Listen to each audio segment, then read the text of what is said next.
There was a boy who went to Vietnam to fight. He survived.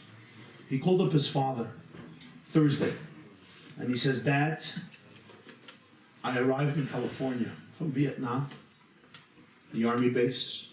I can come home on Monday." Wow, son, amazing. Dad, one request. My best friend in my platoon, he stepped on a mine. He lost an arm. He lost 2 legs. He has no family. We're best friends. Can I bring him home with me? Take care of him.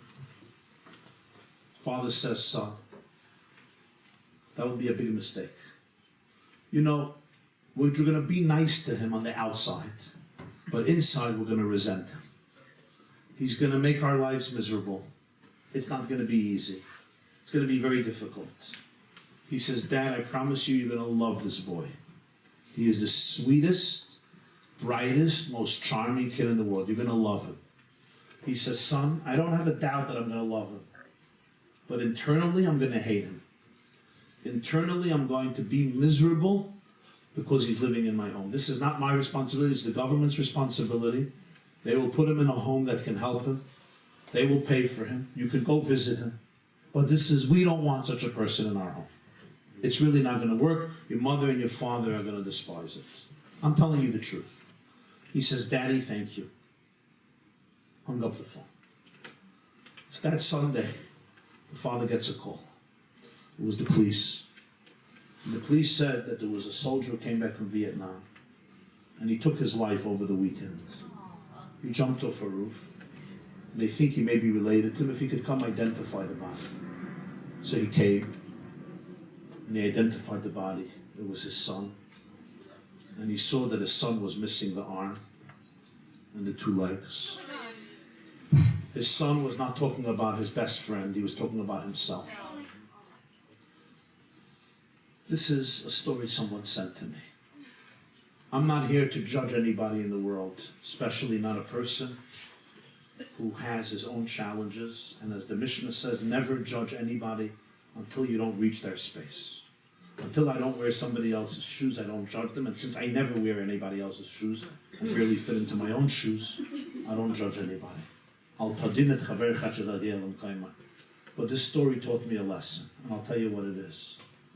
Sometimes we're ready to accept the children that look like the children we hoped we're going to have. We're ready to accept our loved ones as long as they fit into the mold of what my student, my child, my grandchild, my daughter, my son, my teenager is going to look like.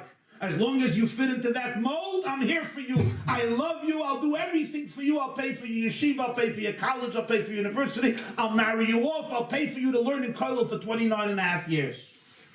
As long as you look like the one that I need you to look like. So I could sit down and say, I have nachas from you. The moment my child looks different, the moment my child is on a different journey, suddenly the worst in us comes out. I have no space for you.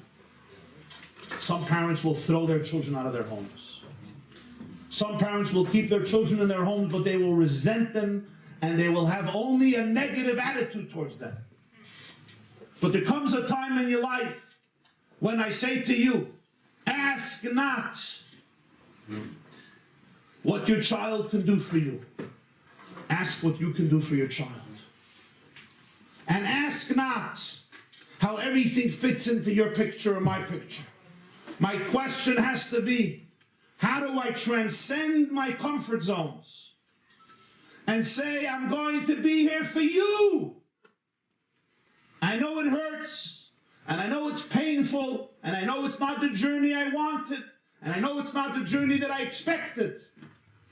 But let me tell you something, my dear friends. If you go on this journey, it's not only your child who will be saved. You will also be saved. It's not only your child who will find a new life. As hard as it is to believe, you will also discover a part of yourself and a part of God that you never knew about. Thank you very much.